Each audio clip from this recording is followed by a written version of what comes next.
I'm Olivia Clementine, and this is Love and Liberation. Today, our guest is Rick Hanson. Rick is a psychologist, senior fellow of UC Berkeley's Greater Good Science Center, and New York Times bestselling author. He has lectured at NASA, Google, Oxford, and Harvard, taught in meditation centers worldwide, and been featured on the BBC, CBS, NPR, and other major media.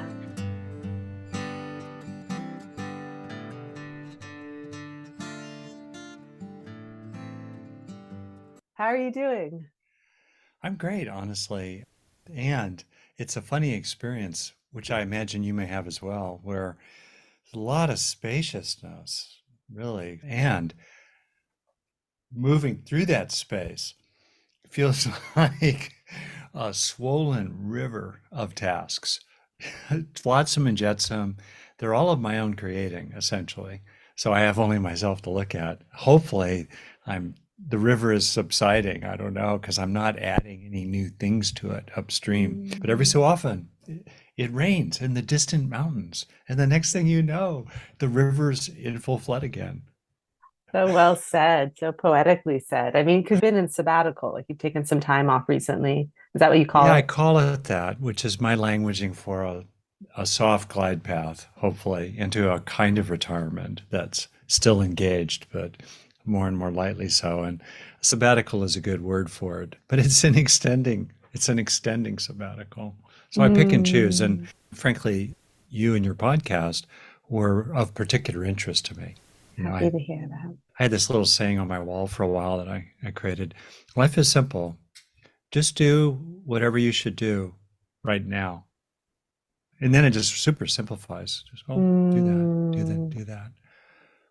so Chop wood, beautiful. carry water, empty the cup, help the child, go to sleep, I love take a hearing that break. from your perspective because you've been in the world that's quite structured and pressurized in many ways. So to actually embody that moment by moment, I wonder what that's been like for you. Yeah, it's work in progress, but as people say, one thing about a householder life, if you're semi-serious, I think Mhm. that's okay, semi-serious about practice, it really forces you. It pushes you right up against equanimity and aspiration, equanimity and compassion right there. And the feedback's very quick from the world about because if you can't maintain your pace, as it were, or deal with this email or this relationship or that financial question, if you can't deal with that with the relative sense of well-being in the core, boom, instant friction between you and the rope of life, that's moving through your hands. I have a few introductory questions so we can all ground into Mm-hmm. the same language. And Mm-hmm. the first one is that what is the difference between the mind, brain, and consciousness? Aha. I don't know if that'll ground us because that kind of question has tended to take people up into the stratosphere, philosophers, deep practitioners, scientists, and folks. Well, in the first place, you're getting right at the distinction between, well, information and matter. All right. Information exists intangibly, matter exists tangibly. So what that means is that the brain is tangible. The brain is made of gooey tissues, weighs about 3 pounds. A lot of what's in it were atoms that are made inside a star at one time or another in the history of our universe. So it's really quite extraordinary. The brain, in the nervous system, in the body, embedded in life. There's all this physical stuff. Okay. And factors and causes and conditions, are involved in materiality, which includes energy, since E equals mc squared. All right. So we got the stuff, the hardware. And then we have the mind. What do we mean by that? What I mean by that is essentially what is at the bottom of most neuroscientific and neuropsychological and psychological accounts of the mind, which is to say that the mind is all the information represented by a nervous system. That's how I define it. Now, most of that is not accessible to awareness in humans, and we don't know, of course, what a cat or a lizard or a spider are accessing, but it's a fairly straightforward definition. We're used to information being represented by something physical. The meaning of a red light, that's informational. It's represented by the electromagnetic waves of a red light. So we have a very familiar distinction between tangible matter and intangible information, both of which are natural phenomena. This is a very important point. Just because information is intangible doesn't mean that it's not a natural phenomenon that does not require a supernatural or transcendental account of its existence. So far, so good. Then consciousness. I want to start with the word awareness because it's a simple word that we can recognize in our non-human animal cousins. Is a cat aware? I think so. Is a cat having experiences is really what I mean. Is it hearing, sensing, tasting, touching, wanting? Is it having simple emotional experiences? Is it thinking about things in a cat-like way? Yes, it's having experiences. So if we stay with experiences and experiences occurring in a field of awareness or co-constructed with awareness, we then find a similarity, an extension, a kinship, which can feel very viscerally sweet with other non-human creatures. Quick sidebar, I was just reading a study that came out just the other day about do spiders dream? And sleep is a very common phenomenon in the animal kingdom, including all the way down to extremely simple crab-like creatures and maybe spiders. And most recently, scientists were observing that a jumping spider, a particular kind of spider, while it's sleeping, is having correlations between twitches in its 8 legs, 8, I guess, 6, I forget, insects, spiders, whatever, and rapid movements in its retina, moving back and forth. Much like a dog will do the same. A dog seems to have REM-like sleep. Dreaming, which involve often what are called replay events or reenactment events. It's a way for the spider or the dog or the human to kind of consolidate the learning from the day's experiences, which is really quite helpful, as you're trying to stay alive in the wild. So right here, we have a connection immediately. Wow, spiders dreaming. Whoa, what's going on with that? Okay, so far, what I've been talking about is the ways in which humans and other animals, as best we can infer, are having experiences. They are aware sometimes or not aware other times. It's all a natural phenomenon. Exactly how the meat makes the mind in terms of how do experiences arise from the information processing of the nervous system is not entirely clear. But absent a supernatural or transcendental explanation, our experiences must be arising from the information processing of the tangible nervous system.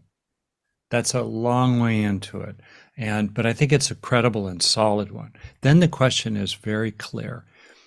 Is that all there is? And when we think about the streaming of consciousness of a squirrel or a cat, and I think it's really important to not privilege human consciousness just right off the top, just in principle. Let's not privilege human consciousness. Let's not privilege it compared to the consciousness of a monkey, right? Or a gorilla, or a cat, or a little ant, perhaps. Who knows? Do we need some kind of transcendental, universal cosmic consciousness, cosmic awareness to be the necessary condition or woven into the fabric of our own human and perhaps the fabric of squirrel-like or cat-like experiencing? That's the key question, right? And hardcore dogmatic atheists would say no. I think skeptical, agnostic-ish scientists would say, don't know, maybe, but so far, the nervous system itself seems to be both the necessary and sufficient basis for the hearing, seeing, tasting, touching, and so forth of squirrels, people, lizards, and monkeys. So do we need something more than that? And for me to just jump to the end of the story, actually, 2 parts. One, the relationship between mind and brain, between deliberate mental activity that enlists underlying neural processes to leave lasting beneficial traces behind in the brain. That is hugely full of opportunity and practice and cultivation and reverse engineering of plausibly what might be going on in the brains of people who are dropped into a non-dual self-transcendent experience, or who are able to maintain deep equanimous love, even toward their adversaries, amidst the challenges of everyday life. There's plenty we can do inside the natural frame. And going all the way now, one view is that in the fabric of reality, as a ground of it or woven together with it, kind of either way, is a transcendental aspect, which is the Buddha referred to as unconditioned, not subject to condition, passing away, thus timeless and thus boundless. That seems like the minimal necessary description of something transcendently distinct from the clockwork unfolding deterministically conditioned of the Big Bang universe. Additionally, does this ground, does this weave into reality include, perhaps mysteriously, I'd say definitely mysteriously, a universal kind of awareness or consciousness as some experience, such that our material phenomena, like a pizza or a rock or a sequoia tree or a human body, are somehow necessarily woven through with that kind of infinite consciousness.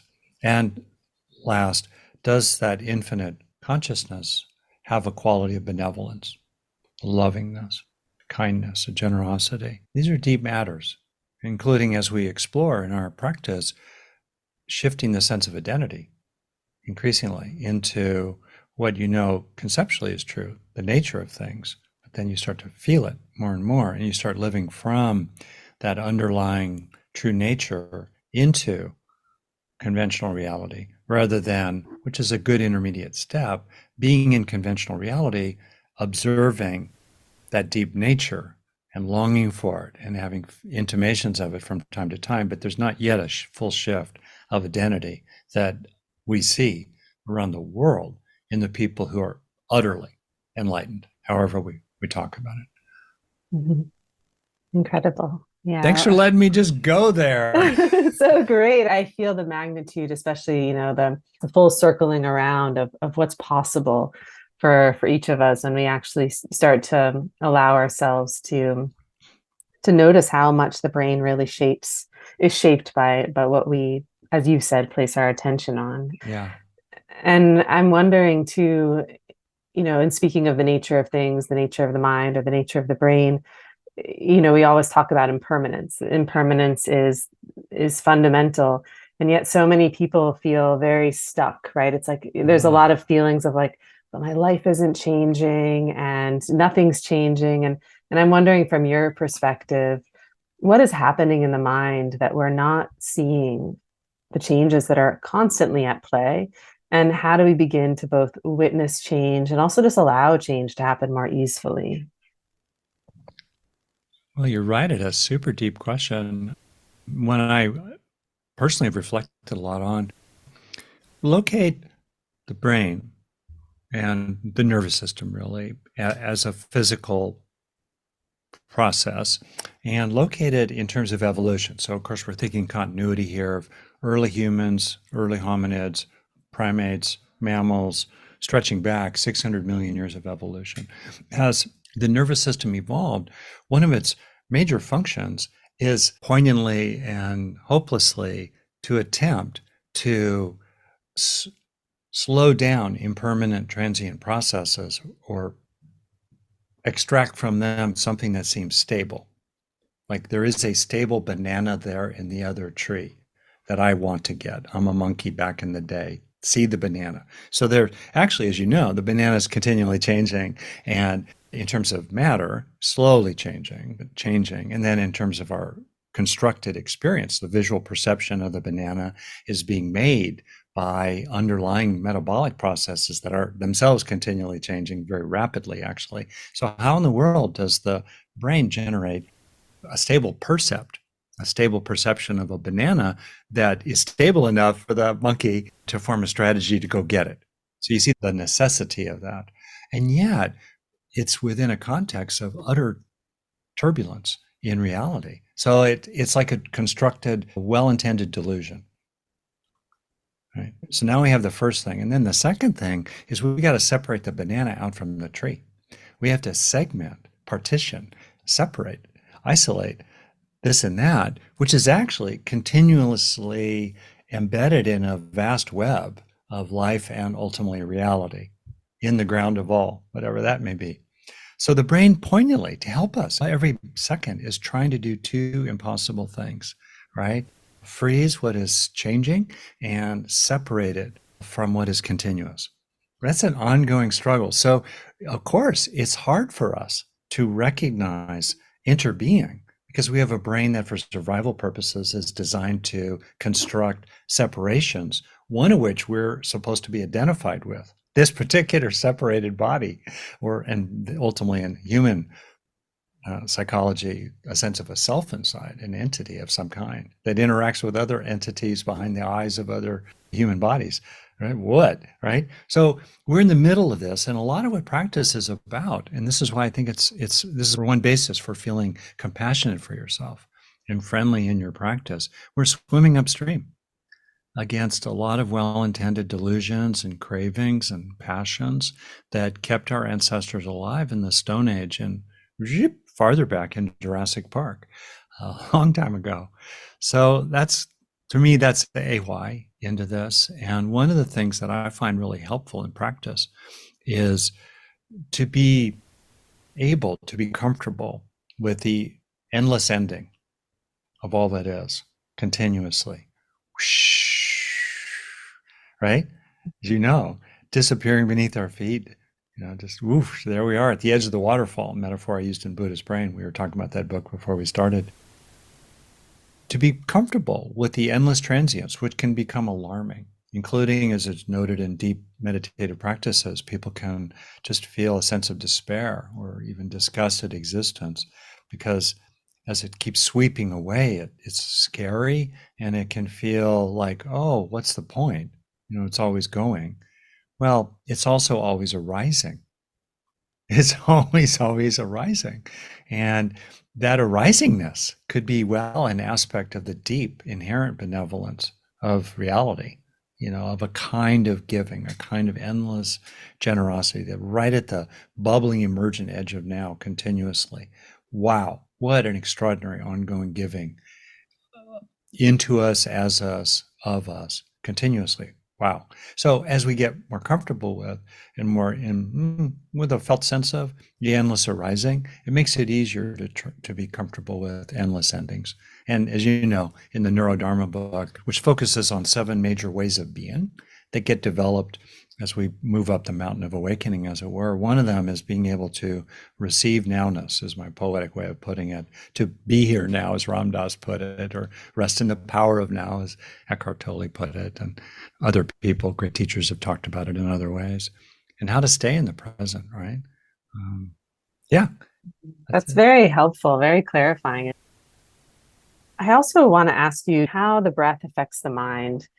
One of the amazing things about the time in which we live, which is that we have access now widely to all the contemplative, all the spiritual traditions around the world, and including deep secular trainings of various kinds. And it's really interesting, isn't it, that around the world, in all kinds of cultures, there are many practices that involve the breath in one way or another. And we can start now with modern science in ways that are plausible and respectful and not reductionistic, but still we know more than nothing. So why not make use of the somethings that are developing? We can start to plausibly reverse engineer what in the world is going on while people are doing breath of fire in pranayama, right? How does that change your metabolism? Why does that suddenly make you feel like you're on a kind of a drug trip if you do it for a little while? What, right? Or what can be happening if you make your exhalation and your inhalation of roughly the same duration to promote a kind of smooth, coherent pattern of heart rate variability in which the heart rate speeds up as you inhale and then slows down as you exhale in a symmetrical kind of rhythm.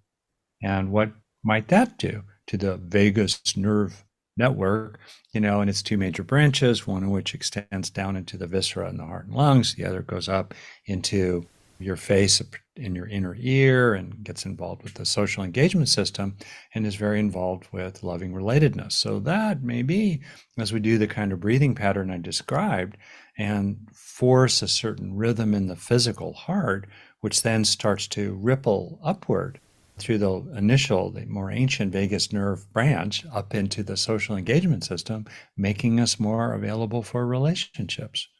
Whoa, what could be happening there? So a lot going on about the breath in terms of the connection. And I see it as a two-way street.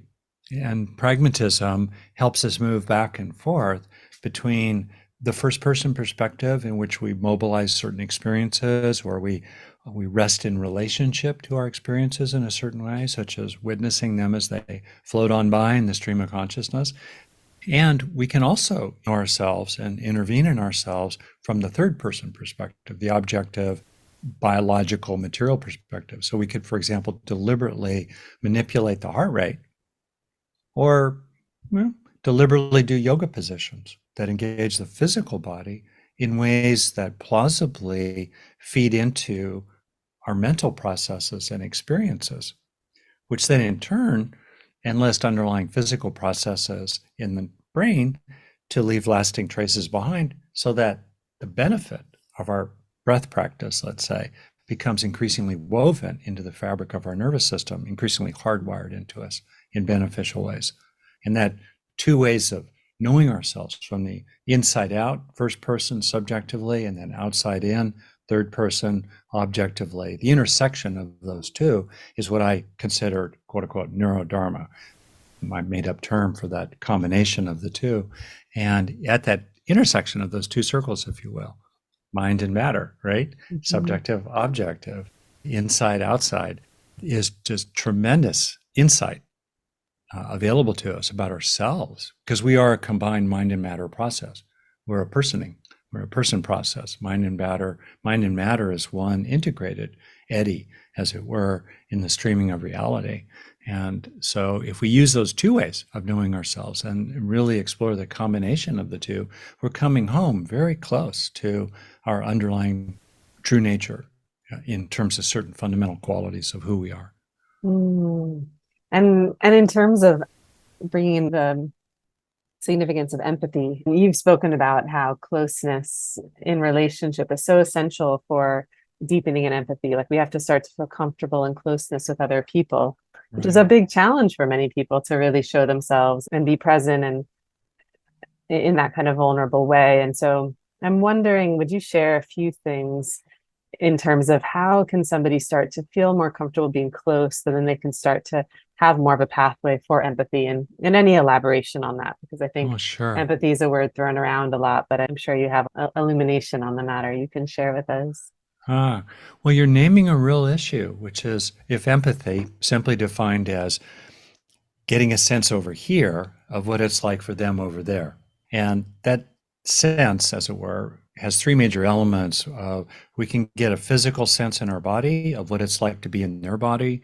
We can get a sense emotionally, broadly defined, of what their moods are like, their feelings are like, what's going on there. And we can get a sense broadly of what they're thinking, or their attitudes or perspectives, their motivations underneath it all. Are they trying to trick us? Are they really loyal to us?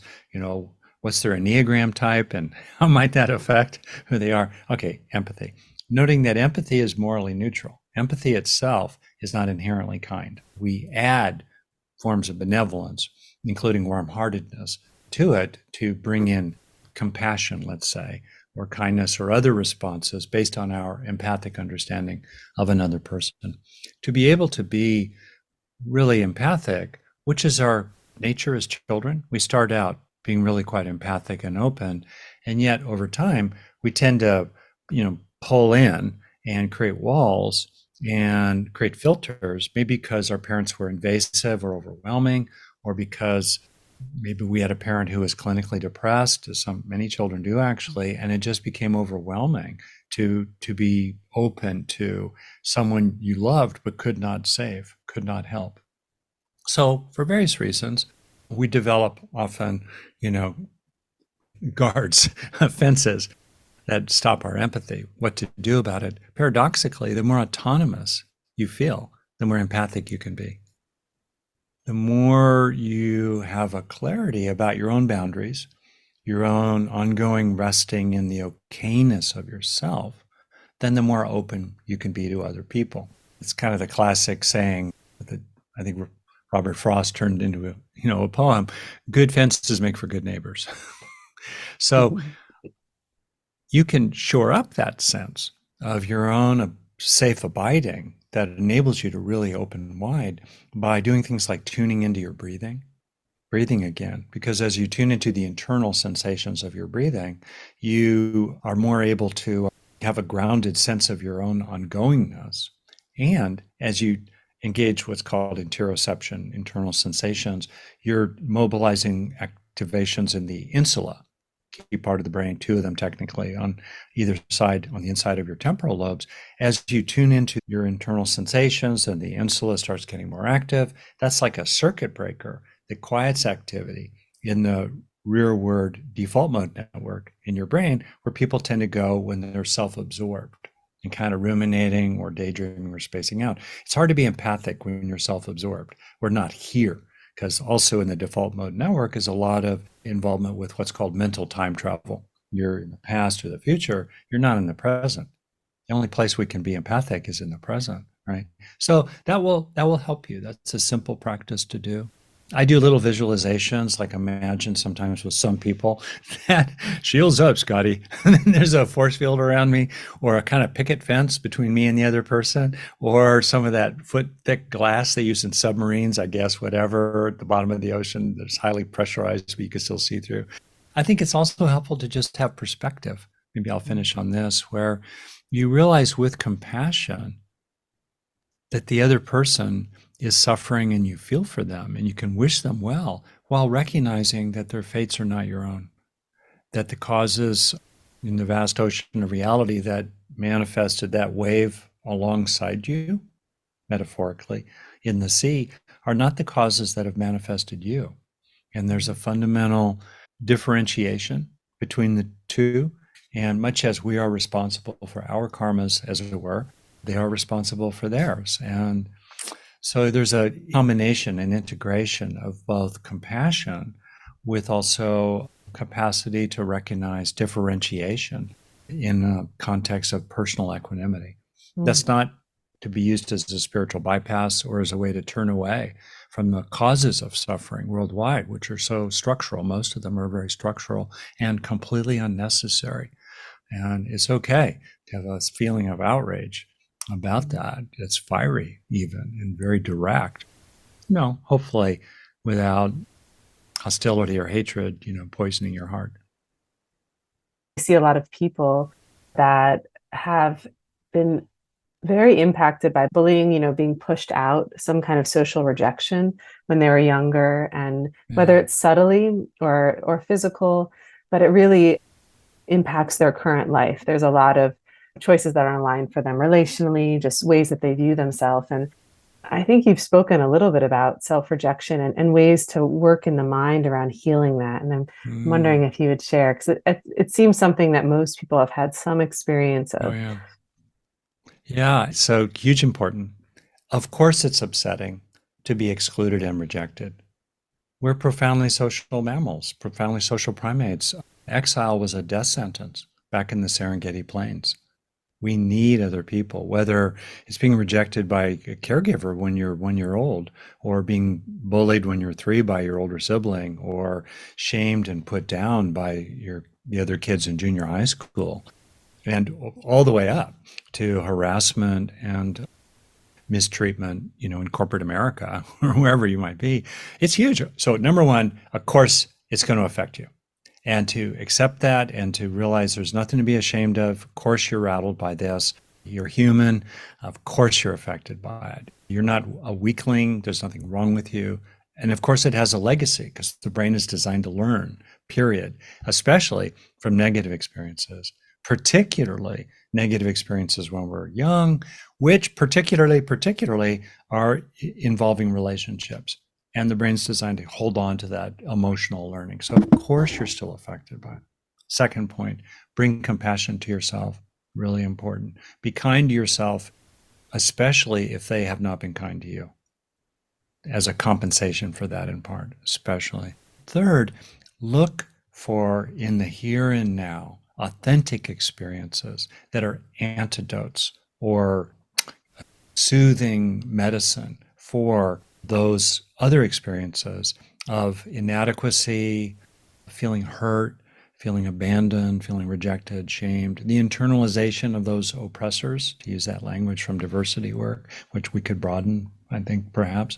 So look for legitimate, authentic, believable experiences that are opportunities for you today of feeling included or seen or appreciated or liked or loved, for 5 major aspects of being cared about: included, seen, appreciated, liked, and loved. And when you're having those experiences today, bring a big spoon to the banquet.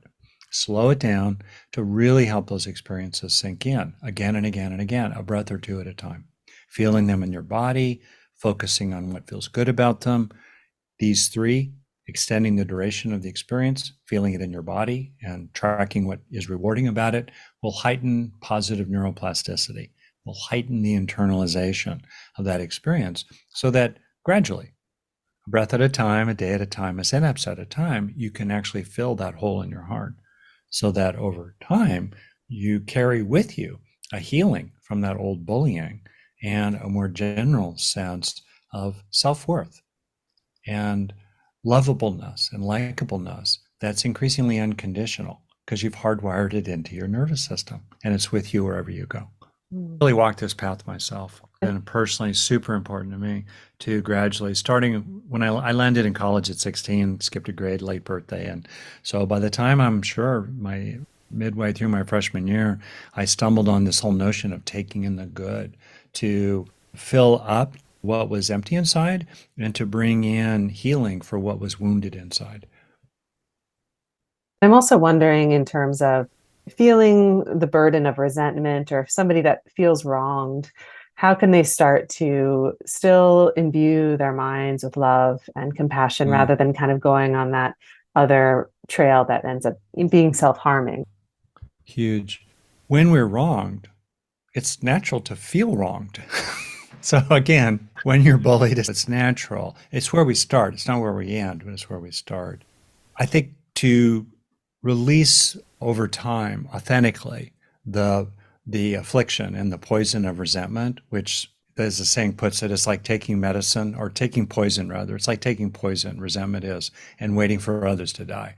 Right? It harms us typically much more than it harms others. And people can become quite attached to grievance with others. And you can see how vulnerable we are as human animals to organizing around shared grievances, even to the extent that's quite delusional, about imagining some other that has wronged us terribly and or is about to really harm us. And you can see the way that authoritarian tyrants throughout history, including at the present time around the world, can really delude people to organize around shared grievances, shared resentments, in ways that it can become truly catastrophic in terms of terrible things throughout history and in the present. So we're very vulnerable to getting aggrieved, right? So watch out.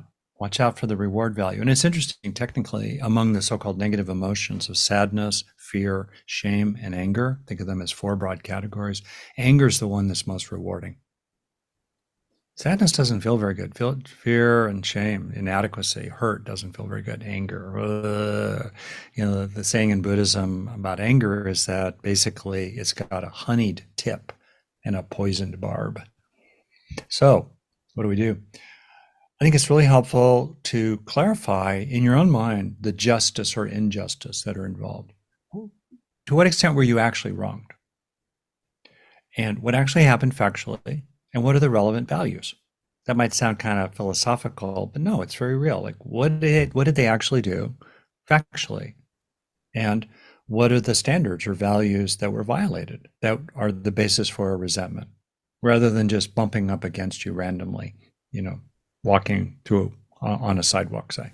I think it's really helpful to both shrink exaggerated grievances, on the other hand, to really own real grievance, to really own it. And I think if you belong to a group of people who have had their legitimate grievances invalidated or even punished if they're expressed, like obviously as a group of people, females, and girls and women, or other people that are been structurally mistreated throughout history and at the present time, it's especially important to claim for yourself your grievance and your sense that, hey, this was not cool, you know, ranging from minor not cool to horrifyingly uncool.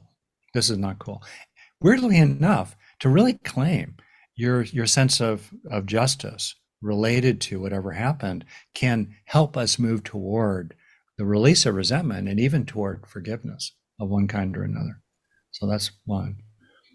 Second, be really careful in resentments and grievances and see if you can help yourself keep releasing them. Third, it really helps to take action. You know, action binds anxiety, action's empowering, action addresses the ways that we might have felt helpless. So we do what we can. Maybe our action is to just disengage from that relationship. Or maybe our action is to talk with allies and friends and kind of get some agreement. Yeah, what a schmuck. Whew. You know, yeah, that's not right. And then you get it off your chest and you take that action. And then last, maybe, if you want, move toward forgiveness. There are two kinds of forgiveness for me. The first kind is disentangled forgiveness, where you maybe don't want to have anything to do with the person. Maybe if you see him, you still get mad, but it doesn't preoccupy you. It has not, in the language from the Buddha, when he talked about his run up to awakening, he got to a point where, as he put it, painful, racking feelings arose, but they did not invade my mind and remain. Stuff arises this side of ultimate awakening, but it need not invade us and occupy us and thus remain. And that's the key. So we can do a process. In the last chapter of my book, Resilient, with our son Forrest, I wrote it with him, about generosity. There's the generosity of the giving and forgiving, right? Including forgiving yourself. And so you can use the practices in that last chapter, and you're trying to help yourself move into a release. You're not up to a full pardon. That's the highest level of forgiveness. It's the classic form of forgiveness where you give them a full pardon. You could still pursue justice intensely. You can still want to have nothing to do with them, but they're not burdening you. You're not burdened with resentment for that one. I love your ability to go from the psychological neuro perspective as well as the dharmic perspective. I mean, obviously that's your gift. You're bringing all of those pieces in. And I'm wondering, is there time for me to ask you one more question before we go into the meditation? Yeah, this is great. Let's keep going. Okay, so moving more into the yogic perspectives, can you speak on the 4 types of awareness and the benefits? So the 4 are aware of an object, open aware, turning awareness on awareness, and then also abiding as awareness, basically about each of them, but then also what are the benefits in our experience of liberation to turn our awareness towards those? Okay, great. So you're tracking these 4 pretty common distinctions. It gets a little fuzzy between each one, but still there's a distinction. And it's a way to understand what we're doing when we meditate. And it's also a way to understand qualities that we're developing over time that are operating more and more in the background of our stream of consciousness, and yet they color the whole streaming as they get more and more stabilized in us. So one, we're aware of some object. We can do that ordinarily. My gaze is glancing at my coffee cup. I'm aware of that coffee cup. I'm aware of you. We could meditate on sensations of breathing or a mantra or an image or a feeling. We can do that kind of practice in various concentration practices that you know well, including in the Buddhist tradition, that can involve even tapping into, through absorption and concentration in a single object that we're focused on, it can become non-ordinary states of consciousness known as the jhanas in the right concentration or wise concentration element of the Eightfold Path, and in other traditions, samadhis or other non-ordinary states of consciousness. Number one, focused attention. Number two, what's called open awareness, which typically is what people are doing in most mindfulness practices that are called mindfulness practices, in which you stabilize presence, ongoing present moment awareness to the necessary extent, maybe with a background sense of something like your ongoing breathing.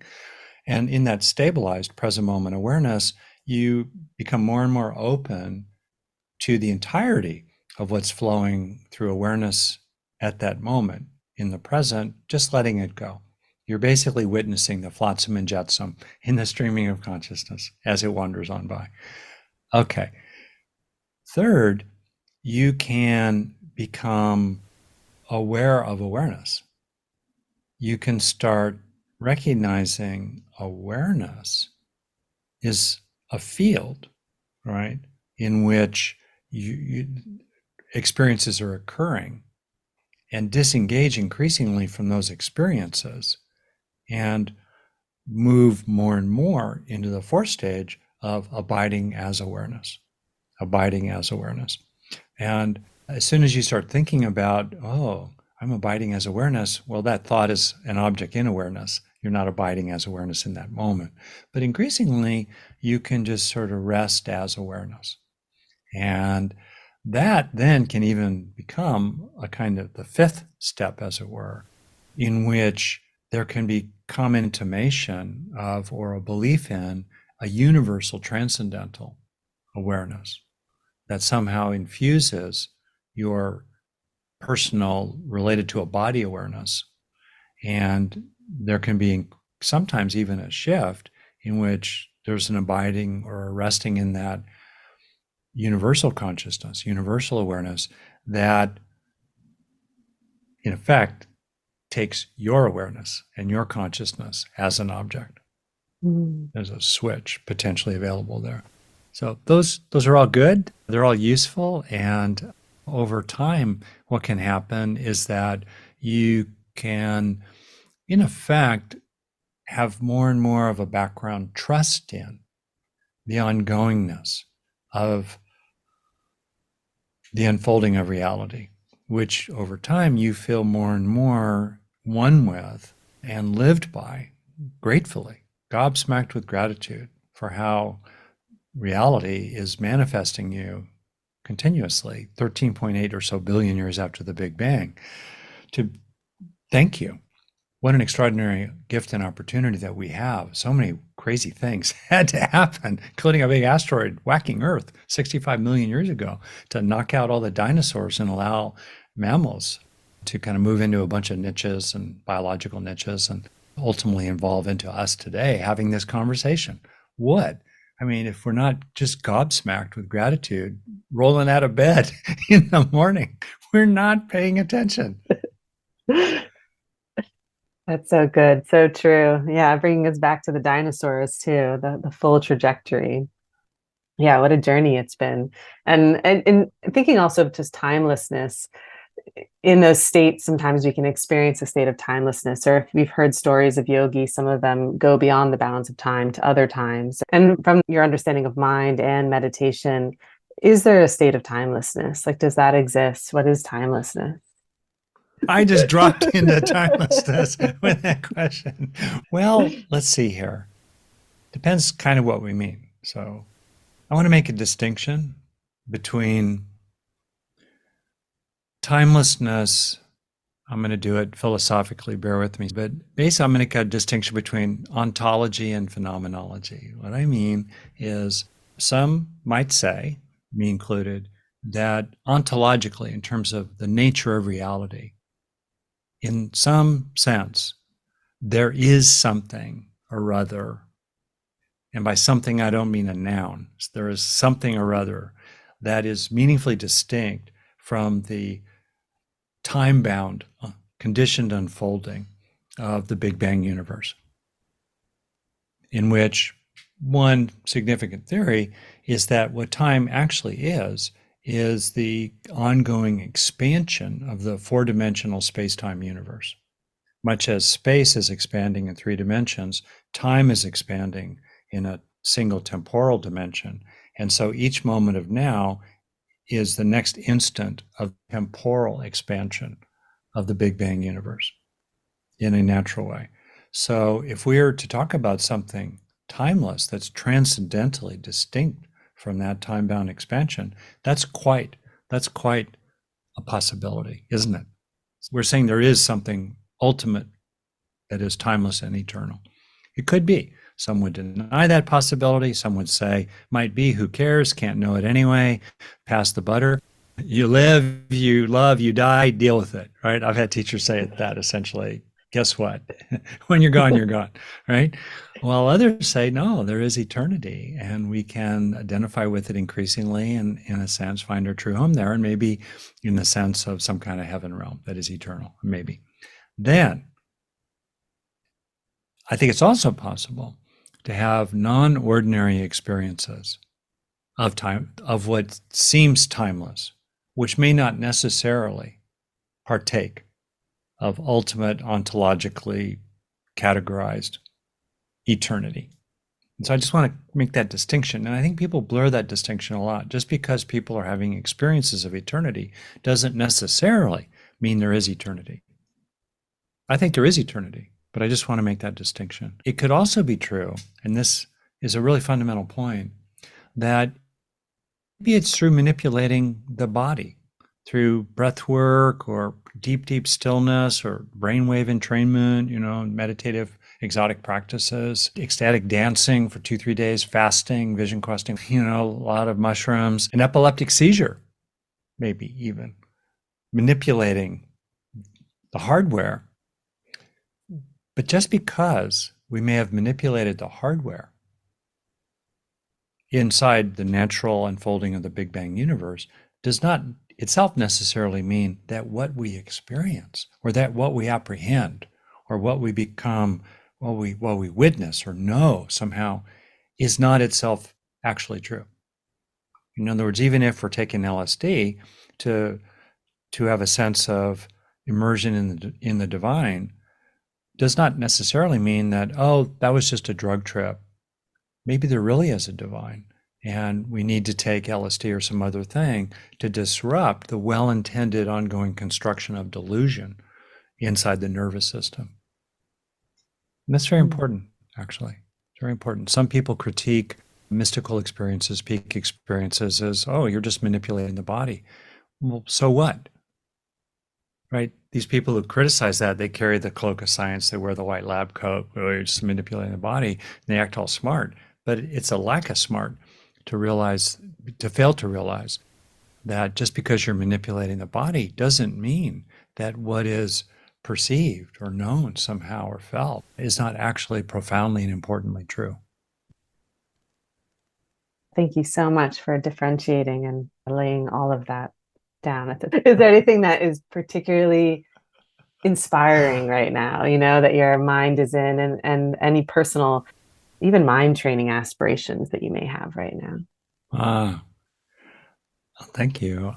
Two-parter maybe. Part one, in my contemplative training, I would say I mostly studied in and trained in early Buddhism, which I love. It's so pragmatic and direct and a good translation. It's not airy-fairy. There's not a lot of metaphysics involved, and it's really pointed. Cling more, suffer more. Cling less, suffer less, right? I walked out of a retreat once some years ago with these 4 words just sort of as my own, direction post-retreat, love more, cling less, basically, kind of in a nutshell. And so that said, lately, last decade or so, I've been more and more drawn into the Mahayana, the expansive later evolutions of Buddhism through Tibet, China, and Japan, and now really into the Western world, in which I think we're in the early days of witnessing and creating together a 5th so-called yana, or vehicle. If we think of early Buddhism as the first vehicle, then Tibetan the second, Chan-Zen the third, Pure Land Buddhism coming out of Japan, maybe the 4th vehicle. Now in the West, we're developing a 5th vehicle that I think will be discernible a few centuries from now, that includes radical developments, really, of flattening hierarchies of lay people and monastics, involving long overdue greater diversity of women and others in leadership and teaching, including sort of the benefits of secular information, such as in psychology and brain science, into serious contemplative practice. It's really an exciting time. Okay, so all that's going on.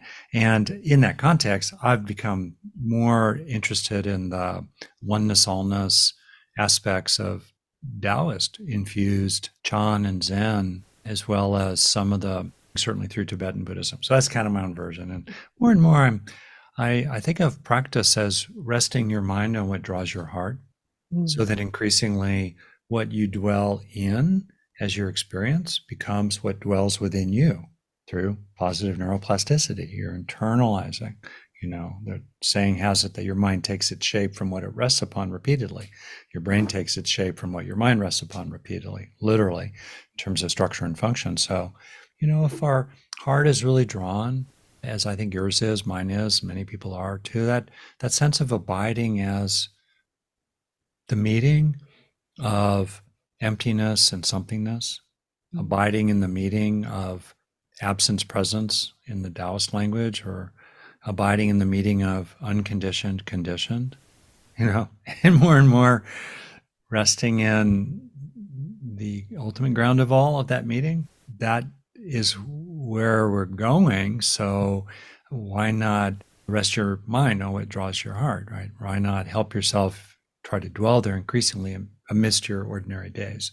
So I'd say that's my practice, both formally and informally. And then in terms of the other thing that really preoccupies me these days, the personal and the political weave together in our lives. They feed into each other, they affect each other, but we can emphasize one more than another at different times. More and more my attention is drawn to the political, by which I mean very broadly the life that people have in humanity. We're one single human tribe, pushing 8 billion of us. Imagine us as one human tribe. If you look back since agriculture, roughly 10,000 years, life has been relatively sweet for the few, okay for some, horrible for the many, throughout most of that 10,000-year history that could be summarized as Game of Thrones. And what can we do to reset the fundamental foundations of human society so that compassion and justice are at their basis? And to do that, we have to address the forces of entrenched wealth and power and stand together and find frameworks that enable the great majority of people worldwide, the compassionate majority of people worldwide who are moved by suffering and want to respond effectively to suffering and its causes, especially its unnecessary causes. Right. And so I'm more and more engaged with reflecting on what will it actually take for humanity to stand up at scale to reset the foundation of our life that got disturbed beginning 10,000 or so years ago when agriculture came in that enabled large surpluses and thus concentrations of wealth and power. And so I'm very engaged with that process and interested in it, and have helped to found a global compassion coalition that has actually formed and is just really getting off the ground. People who are involved, and organizations worldwide who are involved with the science, the education, the application, and then especially the advocacy of effective responses to suffering and the causes of suffering. Imagine these people coming together in a frame that helps them do what they do even better, supports community, enables funding to flow through, starts helping people realize that others are doing this too, and so forth. And then building on the coalescence of those resources, gathering resources from millions of people and organizations worldwide, including financial resources, a little bit from each one, but together a mighty stream that can fund a sustained campaign, an influence campaign in both culture and politics to foreground compassion and justice as real values, and to stick with that media campaign for 10, 20 years, and also gathering together and focusing the shared resources of this large framework that can help the whole human tribe come together for the common good, right? Focus on, pick it, one or two major flagship projects that will take decades to achieve. And yet, if we're really serious about it, we can have big change by 2100. Imagine a potential project being educating all children worldwide, not just some boys, being absolutely committed to the education of girls and women as they identify as such worldwide. Or imagine getting really serious about capping global warming at 3 degrees Fahrenheit average worldwide by the end of the century, which is the best we can do, rather than the catastrophic 6 or 10 degrees Fahrenheit that we're rocketing toward without any real significant slowing down of that. But actually, Yuval Harari and others have shown that if we were to commit something on the order of 2% of the gross domestic product worldwide, which is $1.7 trillion worldwide for the economists among us, sounds like a lot of money. You could cover a third of it by closing tax loopholes in America for corporations and rich people and those who are cheating on their taxes. 600 billion or so a year. Wow, you're a third of the way there to the total annually to cap global warming at just 3 degrees Fahrenheit, which will be itself severe and terrible, but it won't be utterly, utterly catastrophic by the end of the century. So in any case, that's the notion of the Compassion Coalition, to imagine, basically, it sounds quite extraordinary, like a fairy tale. No, actually, that's how humans did their governance. That's how humans operated for 300,000 years until the last 10,000. That's how we did it. People would get together and they'd say, you, the leader, are screwing up. You're cheating on your partner. Your advice is bad. We're getting rid of you. Either you go away or we go away, but you're not the boss anymore. That would happen in a hunter-gatherer band because your fates are so bound together and you could see directly what's going on. And that leader couldn't accumulate a bunch of warriors and a bunch of food, a bunch of bananas, because you couldn't store food, right? Humans ran their operation. We governed ourselves really well until there were giant surpluses. And now we're in deep trouble. So it might sound absurd to do what I'm talking about. What I'm talking about is restoring the foundation of healthy governance that our species used to thrive and survive under harsh conditions without super sharp teeth or claws, but with our capacity to cooperate with each other on the basis of compassion and justice.